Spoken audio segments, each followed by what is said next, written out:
வணக்கம் உறவுகள் நண்பர்கள் தமிழ் சொந்தங்கள்லாம் நீங்கள் எப்படி இருக்கிறீங்க? நல்லா இருப்பீங்கன்னு நான் நினைக்கிறேன். நானும் அதே போல் நல்ல சுகபலத்தோடு இருக்கிறேன். இப்போ காலையில் நேரம் 8:10 ஆயிட்டுது.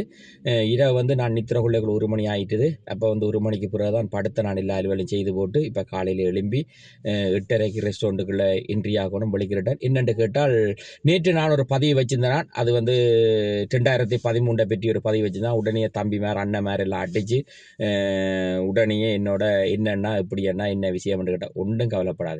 நாங்களாவே இருக்கிறோம். எங்களோட பெரிய சொல்லுவார், அந்த மலியை சாஞ்சாலும் தலையை தாங்குமென்று வாழ்ந்து பார், எல்லாம் வாழ்க்கை நல்லா இருக்கும். அதே போல மலியை சாஞ்சாலும் தலையை தாங்குமென்று நான் வாழ்ந்து கொண்டிருக்கிறேன். என்னென்று கேட்டால் இன்றைய காலையில் எழும்பி பார்த்தால் வன்னி மலைத்துளிகள் யூடியூப் 900 சப்ஸ்கிரைபரை கடந்திருக்கிறது. இதுவரையில் 900 பேருடைய பார்வை சப்ஸ்கிரைபராக இருக்கிறார்களோ இல்லையோ பார்வையாளர்கள் 900 பேரை கடந்திருக்கிறது. அதே போல வன்னி மலைத்துளிகள் யூடியூப்பில் முழுக்க எல்லாமே துல்லியமாகவும் தெளிவாகவும் இந்த நாடுகளில் இருக்கிறது எல்லாத்தையுமே நான் உங்களுக்கு பதிவாக தருவேன். அதே போல பொபினி பகுதியை நேற்று எடுத்திருக்கிறேன். பொபினியை 93 டிபார்ட்மெண்ட் ஒரு நாளை மறக்க முடியாத இடம். காரணம் என்னென்னு கேட்டால் நாங்கள் வந்த நேரம் அங்கே தான் கஷ்டப்பட்டு விசா எடுத்த இடம் 93 டிபார்ட்மெண்ட் எடுத்திருக்கிறேன்.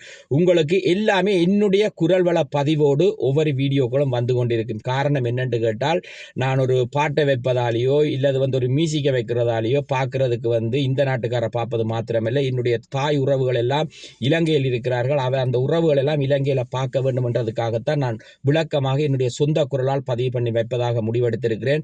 அதே போல லாக்குர்நேயம் எடுத்திருக்கிறேன். லாக்குர்நேயம் உங்களுக்கு என்னுடைய சொந்த குரலில் லாக்குர்நே பகுதியை குறித்து எக்ஸ்பிளிகே பண்ணி வரும்.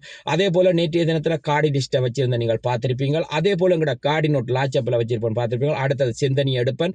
அடுத்தது நான் இப்பொழுது என்னென்று கேட்டால் இன்னும் ஒரு தூர இடத்துக்குள்ள போய் எடுக்கலாம் என்று சொல்லி முடிவெடுத்திருக்கிறேன். குளிரோ மழையோ என்னுடைய வேலை நேரங்கள் முடிய விட்டு என்னுடைய தம்பி அண்ணன்மார் எல்லாருக்கும் என்னுடைய மன்னி மலைத்துள்ள யூடியூப் பலமாக வந்து கொண்டே இருக்கும். நீங்கள் பார்த்து கூட வீட்டிலிருந்து மகிழலாம். அதே போல என்னுடைய வன்னியில் உள்ள புதுமாத்தளம் புதுக்குடியிருப்பு மந்திவில் பகுதியெல்லாம் எடுப்பதற்கு நான் ஒரு யூடியூபரை ஆயத்தப்படுத்தியிருக்கிறேன்.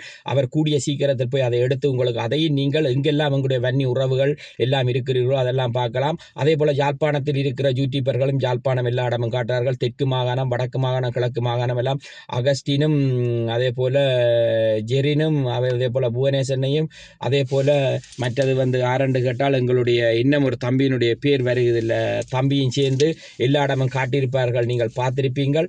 அதே மாதிரி நானும் இங்கே உள்ள இடங்கள் எல்லாம் ஒன்றொன்று உங்களுக்கு காட்டுவேன். வாழ்க்கை சந்தோஷமானது, வாழ்ந்து கொண்டே இருங்கள். அதே போல இதை குறித்தும் நீங்கள் கவலைப்படக்கூடாது. இந்த உலகத்தில் இன்று இருப்போர் நாளை இல்லை, நாளை இருப்போர் நாளண்டை இல்லை. இதுதான் வாழ்க்கை. இந்த வாழ்க்கைக்கு நாங்கள் வாழ போகிறதை தரமாகவும் தெளிவாகவும் துல்லியமாகவும் வாழ வேண்டும். இதை கண்டும் என்னுடைய அண்ணன் தம்பிமார் நீங்கள் ஒன்றும் பயப்படாமல் நீங்கள் தைரியமாக உங்களோட வாழ்க்கையை வாழ்ந்து கொண்டே இருங்க. எல்லா விடயத்திலும் உங்களை தேவன் உயர்வாய் வைத்திருப்பார். பலம் கொண்டு திடமனதாயிரு, நீ போக முடமெல்லாம் உன் தேவனாகிய கர்த்தர் உன்னோடு கூட இருக்கிறார் என்று சொல்லி உங்கள் அனைவரிடமிருந்து விடைபெற்றுக் கொள்கிறேன். உங்கள் நண்பு அண்டன். நன்றி, வணக்கம். இன்னொரு முகநூலி சந்திப்போம் நண்பர்கள், தமிழ் உறவுகள் அனைவருக்கும்.